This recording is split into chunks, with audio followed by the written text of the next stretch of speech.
أغرب 7 جرائم في تاريخ الفراعنة. تخيلوا معايا إننا راجعين بالزمن لأكتر من 3000 سنة، عصر الفراعنة، الحضارة اللي العالم كله بيحكي عنها، معابد ضخمة، أهرامات عملاقة، ونظام حكم قوي. لكن رغم كل العظمة دي، مصر القديمة ما كانتش خالية من الجرائم والمؤامرات. في القصور الملكية وفي المقابر وحتى داخل المعابد حصلت جرائم غريبة وصادمة. تعالوا نعرف مع بعض أغرب 7 جرائم في تاريخ الفراعنة. الجريمة الأولى، مؤامرة قتل الفرعون رمسيس الثالث. نبدأ مع واحدة من أخطر المؤامرات السياسية في تاريخ مصر القديمة.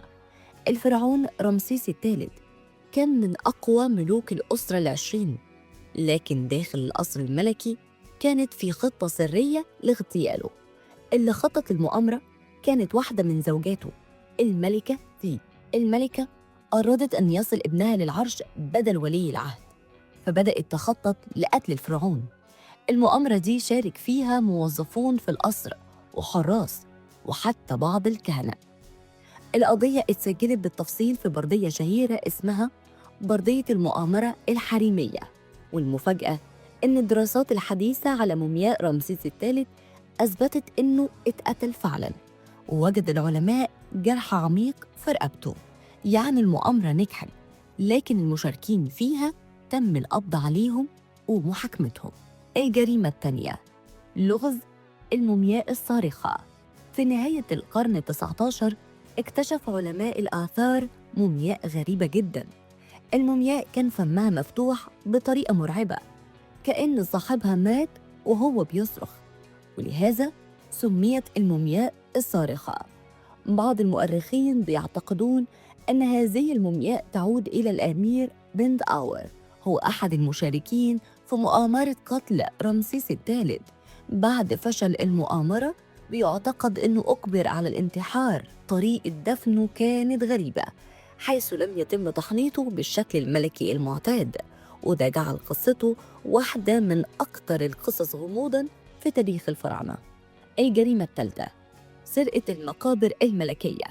المقابر الملكية في مصر القديمة كانت مليئة بالذهب والمجوهرات، وده جعلها هدفاً لعصابات السرقة.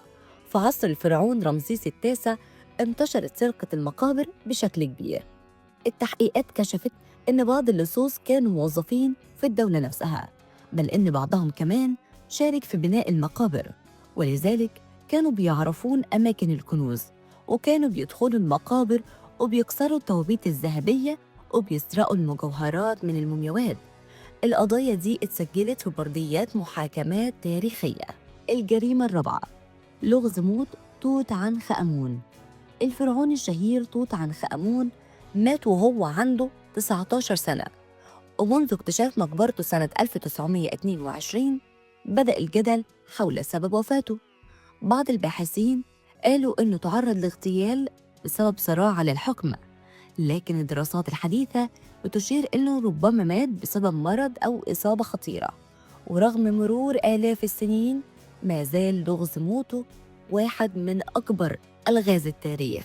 الجريمة الخامسة، السحر الأسود ضد الفرعون.